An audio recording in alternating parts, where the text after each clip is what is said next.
bagaimana nih keadaannya? Semoga anak-anak ibu semua dalam keadaan sehat dan baik-baik saja ya. Nah, jadi pada kesempatan kali ini kita akan belajar bersama dengan Ibu Yunisa Safirati Thalia. Nah, kita akan belajar tentang apa sih, Bu? Kita akan belajar mengenai bagian-bagian tumbuhan dan fungsinya.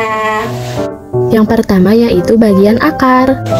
Fungsi dari akar yang pertama yaitu menunjang berdirinya tumbuhan. Jadi dengan adanya akar, ketika datang angin ataupun hujan, tumbuhan akan bisa tetap berdiri dengan tegak dan kokoh karena di dalam tanah tertanam akar dengan kuat sehingga tumbuhan tidak akan mudah goyah ataupun jatuh. Fungsi yang kedua dari akar yaitu menyerap air dan mineral. Jadi ketika adanya air yang masuk ke dalam tanah, maka rambut-rambut akar dapat menyerap air tersebut sebagai sumber energi bagi tumbuhan. Yang kedua yaitu bagian batang. Fungsi dari batang yang pertama yaitu menyokong tubuh tumbuhan. Jadi dengan adanya batang, maka bagian-bagian tumbuhan yang lainnya seperti daun, bunga, buah, dan akar akan melekat dan bersatu membentuk tubuh dari tumbuhan itu sendiri. Fungsi dari batang yang kedua yaitu mengangkut air dan mineral ke daun. Jadi air yang telah diserap oleh akar akan diangkat melalui batang ke daun untuk proses selanjutnya. Yang ketiga yaitu bagian daun. Fungsi dari daun yang pertama yaitu sebagai tempat terjadinya proses fotosintesis. Jadi fotosintesis ini merupakan proses di mana tumbuhan dapat mengolah makanannya sendiri. Terdapat 3 bahan yang diperlukan bagi tumbuhan untuk melakukan fotosintesis. Yang pertama yaitu air dan mineral yang diserap oleh akar dan batang ke daun. Kemudian yang kedua ada gas karbon dioksida yang diserap oleh daun melalui pori-pori daun atau stomata. Yang ketiga yaitu sinar matahari yang diserap oleh zat hijau daun atau yang disebut klorofil. Nah, dari ketiga bahan tersebut maka dapat terjadi proses fotosintesis.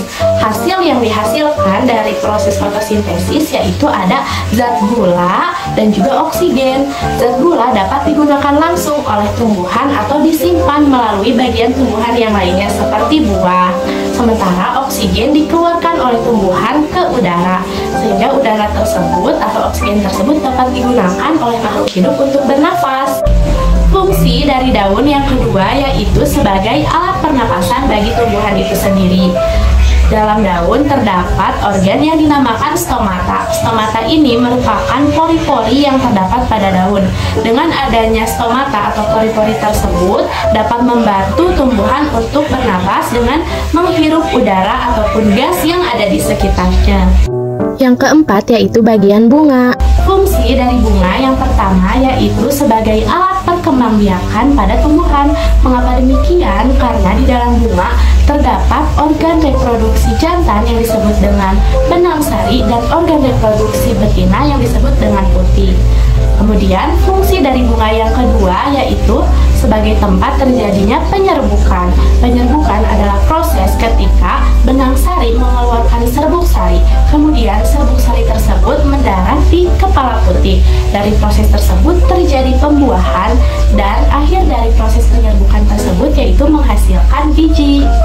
Yang kelima yaitu bagian buah. Fungsi dari buah yang pertama yaitu sebagai tempat menyimpan cadangan makanan.